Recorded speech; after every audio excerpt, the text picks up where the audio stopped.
Michael McKee from Bloomberg Radio and Television. Even though you've cut rates by 100 basis points this year, we haven't seen much change in mortgages, auto loan rates, or credit card rates. You say you're significantly restrictive. Are you running a risk that the markets are fighting against you and the economy could be more at risk of a slowdown than you anticipate? So the rates that you talked about are really longer run rates, and they are affected to some extent by Fed policy, but they're also affected by many other things.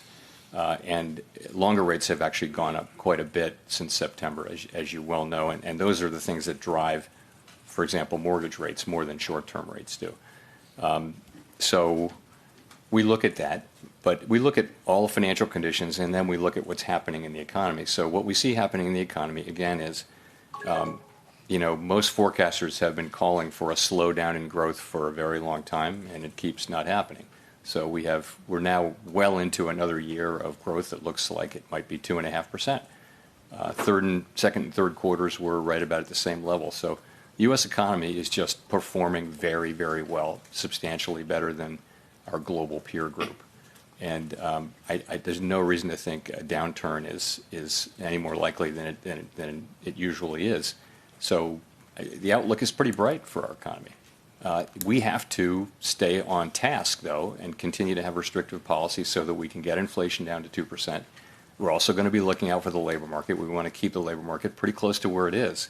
We're pretty close to estimates of the natural rate of unemployment. Job creation is a little below the level that would keep it there, but nonetheless close. And so that's what our policy is trying to achieve.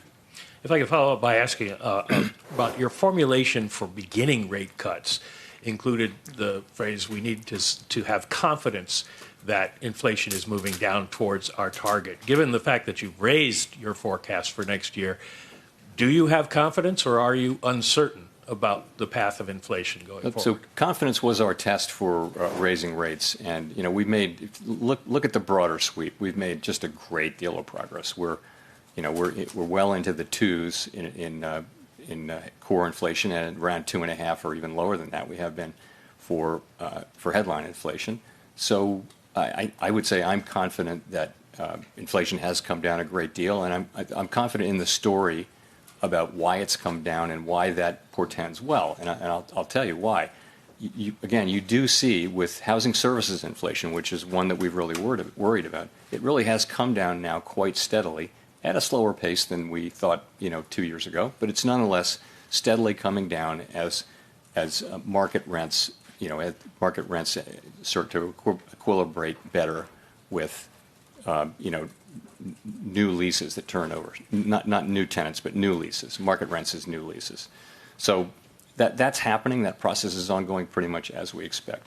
Goods inflation, which is another big piece of it, has returned right to the range where it was before the pandemic.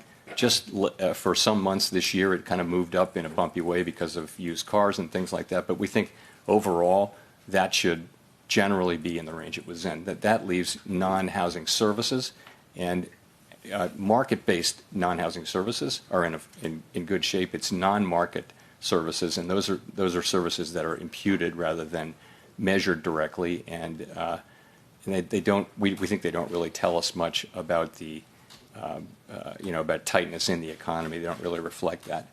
I mean, a good example is financial services, which is really done off of asset prices. And that's how that inflation works. So the overall picture, the story of why inflation should be coming down, is still intact. In particular, the labor market. Look at the labor market. It is cooler by so many measures now, modestly cooler than it was in 2019, a year when inflation was well under 2%. So it's not a source of inflationary pressures. Not to say there aren't regional and particular professions where labor is tight.